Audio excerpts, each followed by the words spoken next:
اللہ تبارک و تعالی نے قربانی کا عظیم تذکرہ فرمایا تو ارشاد فرمایا کہ ان صلاتی و نسکی و محیایا و مماتی۔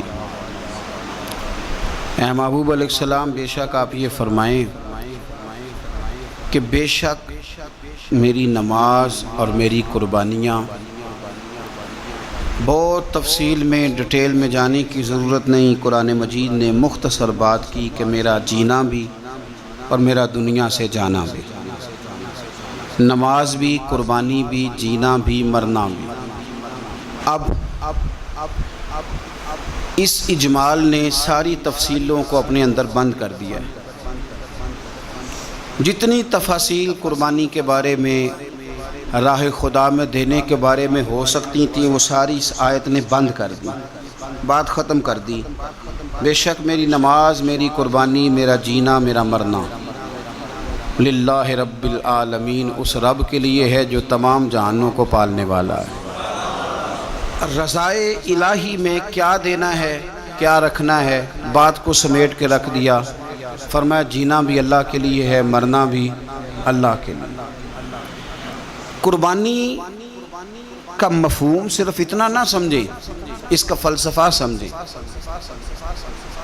قربانی کا مفہوم صرف اتنا نہیں ہے کہ آپ نے ایک جانور خرید لیا تو آپ نے اس کو ذبح کر دیا۔ قربانی کا مفہوم یہ ہے کہ اللہ کی رضا کے لیے قربانی کرنی، اس ذات کی بلندی کو دیکھیں، اس کے مقام کو دیکھیں، اس کے مرتبے کو دیکھیں، پھر اس کی عطاؤں کو دیکھیں، پھر ہمارے بن مانگے اس نے ہمیں کیا کچھ دیا، اس کے نوازنے کو دیکھیں۔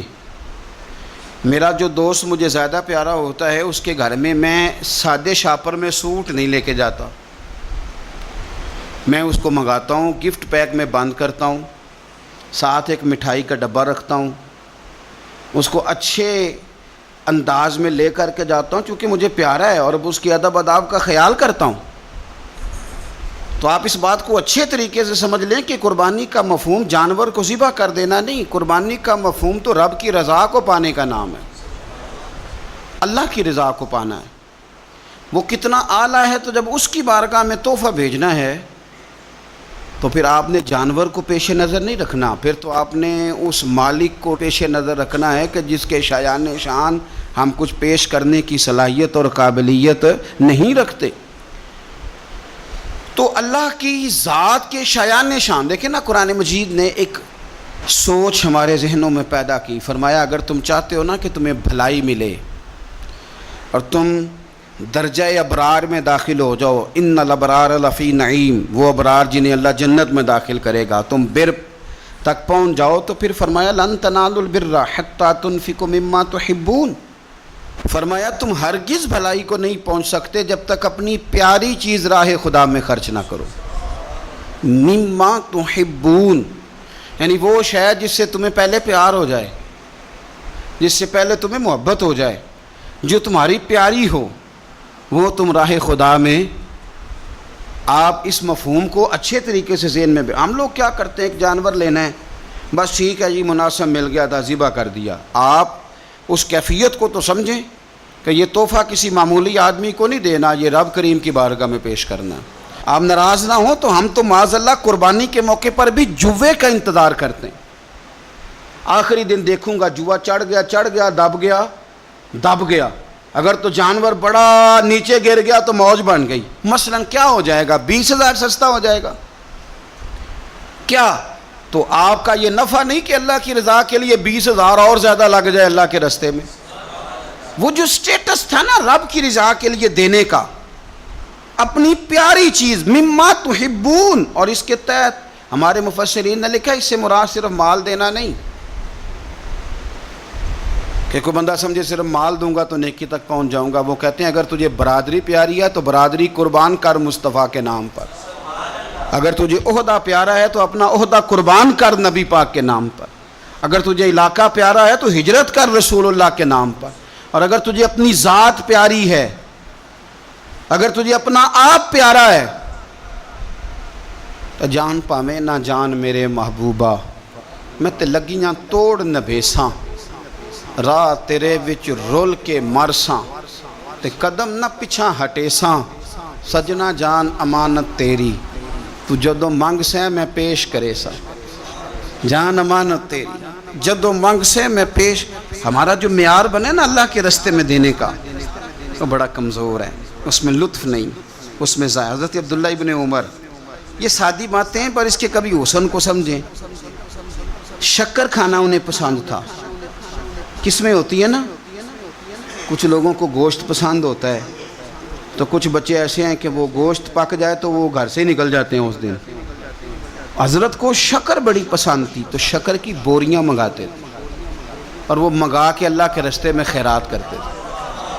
آپ کے صاحبزادے کہتے ہیں حضور آپ پیسے دے دیں، کسی بندے کو کوئی ضرورت ہوگی تو وہ وہاں وہ لگا لے گا، تو آپ فرمانے لگے اللہ کہتا ہے پیاری چیز خرچ کرو، تو مجھے یہ پیاری ہے تو میں یہ نہ خرچ کروں۔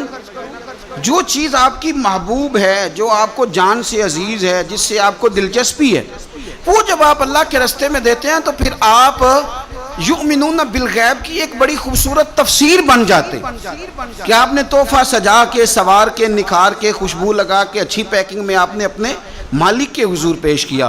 لیکن اگر آپ کہیں کہ اوہو خرچے بڑے زیادہ تھے، پہلے ہی حالات پہلے ہی بڑے خراب تھے، اب قربانی بھی سر پہ آ گئی ہے معاذ اللہ، تو آپ نے نا وہ مزہ خراب کر دیا، وہ ذائقہ نہیں ٹھیک رہا۔ وہ تو سودا ہی بڑا قیمتی ہے، وہ کہتا ہے تو ایک دیتا جا 70 لیتا جا، اور نفع ہی نفع، نقصان والا کھاتا ہی کوئی نہیں۔ تو قربانی کا ماحول سمجھے، مزاج سمجھے، پیاری چیز، وہ 10 دن آپ کے پاس رہے، اس سے آپ کو دلچسپی ہو جائے، کبھی آپ اسے دیکھنے جائیں، کبھی گھاس ڈالنے جائیں، کبھی اس کی پشت پہ ہاتھ پھیریں۔ یار نبی پاک کا قربانی کے ساتھ جو ذوق ہے اس کو ملاحظہ تو کریں۔ کبھی نہیں کہا سیدہ فاطمہ سے کہ اپنے کمرے سے باہر آ، کبھی نہیں کہا، کبھی نہیں کہا حضور نے۔ اور پھر میں غریبوں سے بھی کہتا ہوں کہ نبی پاک پر کبھی زکوٰۃ فرض نہیں ہوئی، اتنا مال ہی نہیں تھا کہ زکوٰۃ فرض ہو، کبھی زکوٰۃ فرض نہیں ہوئی، لیکن قربانی حضور ایک نہیں دیتے تھے، 2 دیتے تھے، اور ایک اونٹ میں 7 حصے ہوتے ہیں، 7۔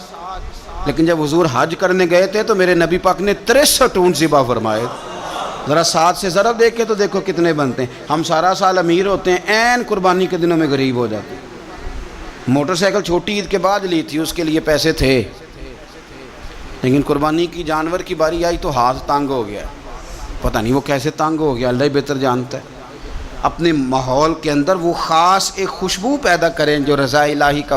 حضور نے کبھی نہیں سیدہ پاک سے فرمایا کہ باہر آؤ، لیکن حسنین کریمین فرماتے ہیں کہ حضور نے قربانی کا جانور خریدا، پھر سیدہ فاطمہ الزہرا رضی اللہ تعالی عنہا کے صحن میں حضور لائے، صحن میں۔ نبی پاک سے زیادہ نازک مزاج بندہ کوئی نہیں کائنات میں آئے گا۔ حضور کے وجود اطہر پر مکھی نہیں بیٹھتی تھی، پسینہ آتا تھا تو خوشبو آتی تھی، لیکن حضور قربانی کا جانور دست مبارک سے ذبح فرماتے اور کہا فاطمہ ادھر آ بیٹے۔ سیدہ کمرے سے باہر آئیں تو فرمایا یہاں کھڑی ہو، میں تیرے سامنے تیری قربانی کا جانور ذبح کرنے لگا۔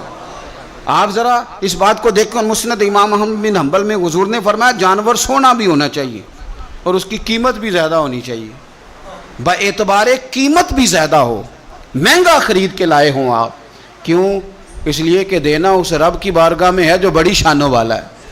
تو ہم نا آہستہ آہستہ ان چیزوں سے پیچھے ہٹتے جا رہے ہیں جو چیزیں ہمیں اللہ کے قریب کرتی ہیں۔ ہو جاتا ہے کچھ چیزوں سے پیار ہونا چاہیے، لیکن جب اس چیز سے بڑھ کر رب سے پیار ہو، اس کے محبوب سے پیار ہو، تو پھر وہ چیزیں کوئی اہمیت نہیں رکھتی۔ حضرت حارثہ بن نعمان رضی اللہ تعالیٰ عنہ کہتے ہیں میں نے چھوٹی سی ایک گھوڑی لے کے پالی، پیار بھی بڑا ہو گیا، وہ بڑی بھی ہو گئی، خوبصورت بھی بڑی تھی، اور کبھی کبھی میرے بچے مذاق بھی کرتے، کہتے ابا سچ بتا ہم سے زیادہ پیار ہے کہ اس گھوڑی سے زیادہ پیار ہے؟ کیونکہ گھر آتے ہی آپ پوچھتے ہیں چارہ ڈالا ہے کہ نہیں، پانی پلایا ہے کہ نہیں، تو پیار اس سے زیادہ کہ ہم سے؟ تو حضرت حارثہ بن نعمان فرماتے تم نے جتنی باتیں کرنی ہیں کرو، اور مجھے پیار ہے تو میں کیا کر سکتا ہوں؟ بڑی خدمت کرتے، پیار کرتے۔ آیت نازل ہو گئی لن تنالوا البر حتی تنفقوا مما تحبون۔ غریب آدمی، ماڑا بندہ، گھوڑی کی لگام پکڑی اور مدینے والے رسول کی بارگاہ میں پہنچ گئے، یا رسول اللہ میری قبول کر لیں۔ آپ یقین کریں حالات خراب ہوتے ہیں تو لوگ سب سے پہلے وہ والا 100 بند کرتے ہیں جو مسجد جاتا تھا، سب سے پہلے لوگوں نے وہ رستے کاٹے وہ کنیکشن کاٹے جو اللہ کے راستے میں جاتے تھے. کیا کرتے ہو صاحب؟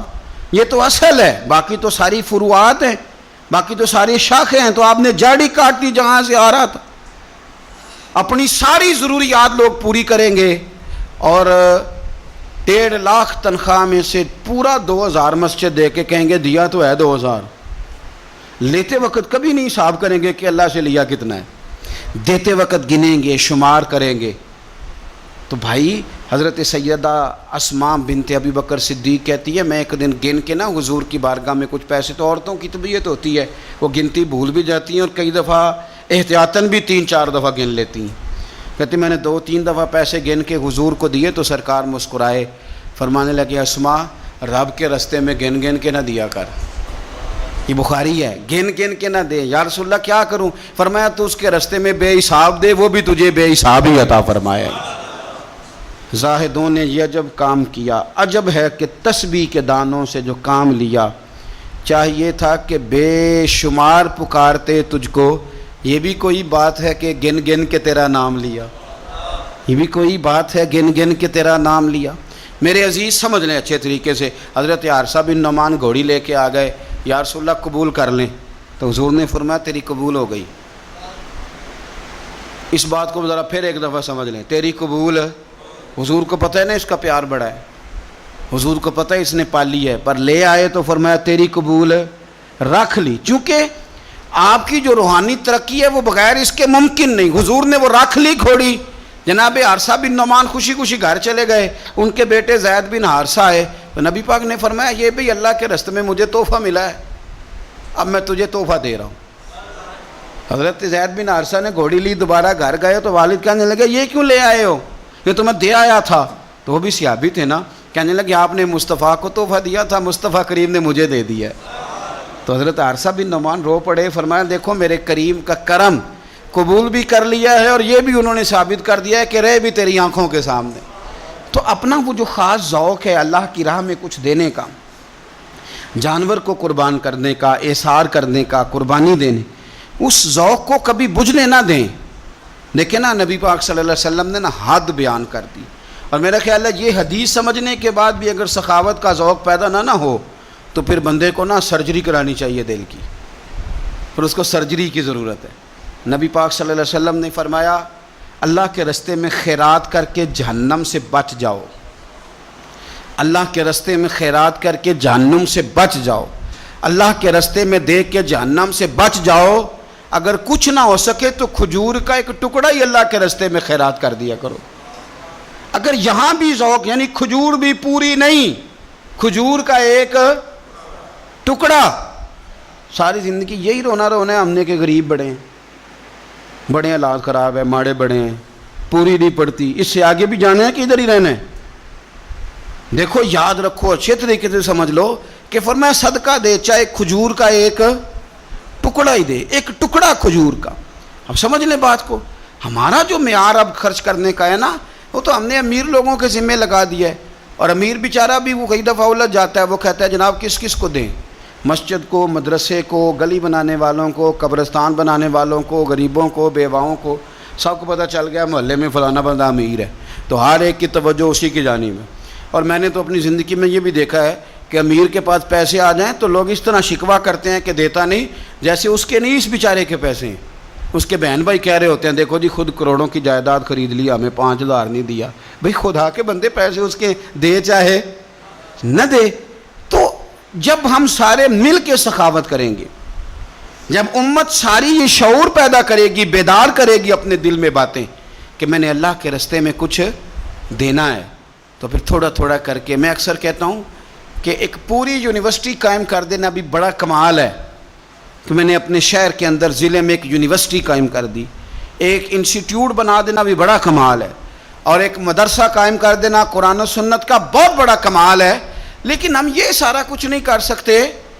ایک غریب بچے کا خرچہ تو اٹھا سکتے ہیں کہ نہیں؟ اگر آپ نے ایک غریب بچہ باشعور کر دیا، تعلیم یافتہ ہو گیا، تو آپ نے یونیورسٹی کا کام ہی کیا ہے. لیکن ہم اس طرف بھی آنے کو تیار نہیں ہوتے. اپنی قربانی کے لحاظ سے ماحول کو سخاوت کا رنگ دیں، ماحول کو ذوق کا رنگ دیں. ہمارے ہاں لوگ پوچھنے لگ جاتے ہیں کہ قربانی کا سارا گوشت گھر میں رکھنا جائز ہے؟ بالکل جائز ہے. سارا گوشت کیا پورا اونٹ آپ گھر میں کھا لیں شریعت آپ کو منع نہیں کرتی، لیکن کس نے کان میں بتایا تھا کہ قربانی کے بعد گوشت ملنا ہی نہیں؟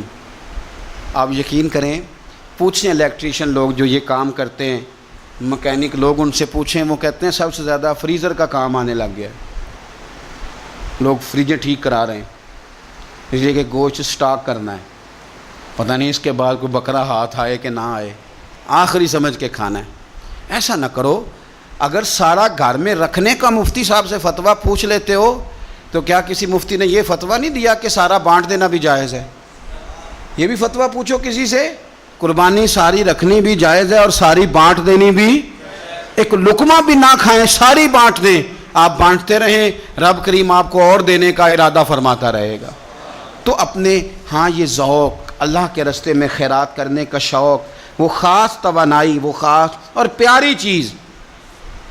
حضرت انس بن مالک رضی اللہ تعالیٰ عنہ فرماتے میں بڑا فرما بردار تھا اپنی ماں کا. اماں چولہے میں آگ جلانے لگتی تو حضرت انس بن مالک عرض کرتے، اماں جی آگ تو مجھے بھی جلانی آتی ہے، روٹیاں نہیں پکانی آتی، تو میں آگ جلا دیتا ہوں، آپ روٹیاں پکا دیں.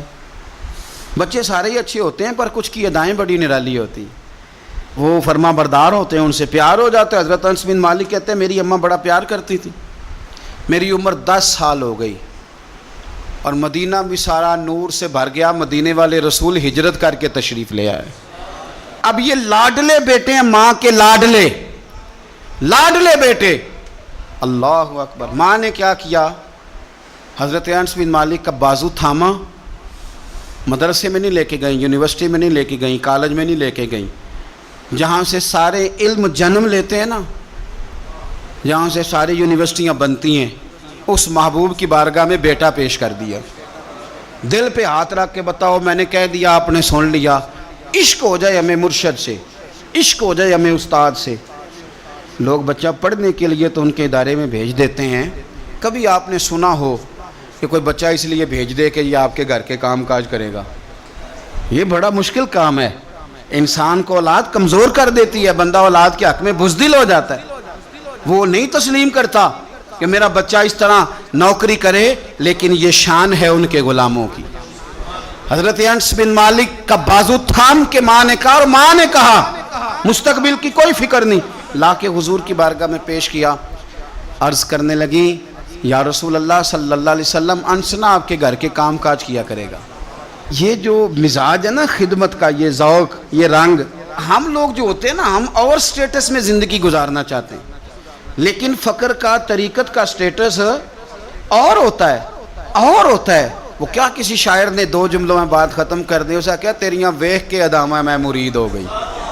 وہ بعض ادائیں ایسی ہوتی ہیں کہ جن پہ خود بخود پیار آتا ہے، پیار چھلکتا ہے، پیار خود بخود جو ہے وہ اوت کر کے نکلتا ہے. تو عزیز یاد رکھ لیں، حضرت انس بن مالک کہتے ہیں میری اماں مجھے چھوڑ گئی، کہنے لگی سونیا مما تحبون، پتر مجھے پیارا ہے، چونکہ پیارا ہے تو اب یہ سیدہ فاطمہ کے گھر میں کام کاج کرے گا. چونکہ پیارا ہے تو سیدہ عائشہ صدیقہ کو سودا سلف لا کے دے گا. چونکہ پیارا ہے تو حسنین کریمین کی نوکری کرے گا. حضرت حفصہ اور میمونہ کے گھر کا کام کرے گا. انس بن مالک کہتے ہیں میں نے کوئی تعلیم نہیں پڑھی، میں نے کہیں بیٹھ کے کچھ نہیں سیکھا، لیکن آپ کتابیں کھول کے دیکھ لیں، ایک بہت بڑی تعداد ہے حدیثوں کی جو حضرت انس بن مالک نے روایت کی ہے. وہ کہتے ہیں میں تو کھیلتے کھالتے ہی مصطفیٰ کی باتیں سنتا رہا اور رب نے مجھے عالم بنا دیا، عالم. اور فرماتے ہیں ایک دن حضور نے صرف کہا تھا، لمبی چوڑی دعائیں نہیں، اور میں نے کہا بھی نہیں، میں نے نہیں کہا. ایک دن مدینے والے محبوب نے کہا تھا جا اللہ تیرے مال میں بھی برکت دے، تیری اولاد میں بھی برکت دے. ختم ہو گئی بات. لمبی دعاؤں کی کیا حاجت تھی؟ ایک جملہ حضور نے فرمایا. اور کیوں فرمایا؟ کہ میری ماں مجھے چھوڑ گئی تھی. فرماتے ہیں کہ وہ حضور نے دعا دے دی، میں وہی بیج ڈالتا تھا جو سارا مدینہ ڈالتا تھا، وہی پانی لگاتا تھا جو سارا شہر لگاتا تھا، اسی طرح حل چلاتا تھا جس طرح سارا شہر چلاتا تھا. پر باقیوں کے باغ میں سال میں 1 دفعہ پھل آتا تھا، میرے میں 2 دفعہ پھل آتا تھا. آپ فرماتے تھے میں اس وقت موجود ہوں تو میرے بیٹے بیٹیاں پوتے پوتیاں، میری اولاد کی تعداد 100 سے زیادہ ہے. اتنی میرے چمن میں بہار آئی ہے. دوستو، ایک صحابی تھے حضرت مصعب ابن عمیر، چڑھتی جوانی، بڑے خوبصورت کپڑے، اتنا مہنگا جوڑا مکے میں اور کوئی نہیں پہنتا تھا جتنے مصعب ابن عمیر پہنتے تھے، اتنی اعلیٰ قسم کی چیزیں اور کوئی نہیں کھاتا تھا جتنی وہ کھاتے تھے، لاڈلے تھے۔ کلمہ پڑھنے آئے دار ارقم میں، تو نبی پاک نے فرمایا تو ناز و نام میں پلا ہے، اس رستے کا مسافر کیسے بنے گا؟ یہاں تو ٹھوکریں ہیں، یہاں تو مار کھانی پڑتی ہے، تو کیسے بنے گا؟ عرض کی یا رسول اللہ آپ کلمہ تو پڑھائیں۔ پھر اس بندے نے پھٹے پرانے کپڑے بھی پہنے۔ پھر مولا علی شیر خدا کہتے ہیں میں نے اس نوجوان کو دیکھا کہ ایک پیر میں جوتا ہوتا تھا دوسرے میں نہیں ہوتا، او جیم جان دا کچھ وسا نہیں ہو، یہ جان یار نو دے تے شاد ہو جا، اس سے دل دے ہیں فساد سارے، دل دلبر نو دے تے آزاد ہو جا، جیو رکھے آباد تے رو وسدا تے جدوں کرے برباد برباد ہو جا۔ آپ فرماتے ہیں پھر وہ دن رات کوئی فرق نہیں، غلامی کی، ماں نے قید کر دیا، باپ نے قید کیا، مار کھائی، پہلے حبشہ گئے ہجرت کر کے، وہ بچہ جو کسی کو خاطر میں نہیں لاتا تھا، یہ وہ مصعب ابن عمیر ہیں، اپنی جان پسند تھی تو حضور کے حوالے کر دی۔ مدینے میں نبی پاک نے انہیں اپنے سے پہلے مبلغ بنا کے بھیجا، ہر سردار کی منتیں کی، ہر سردار کی منتیں کی، کلمہ پڑھ لو۔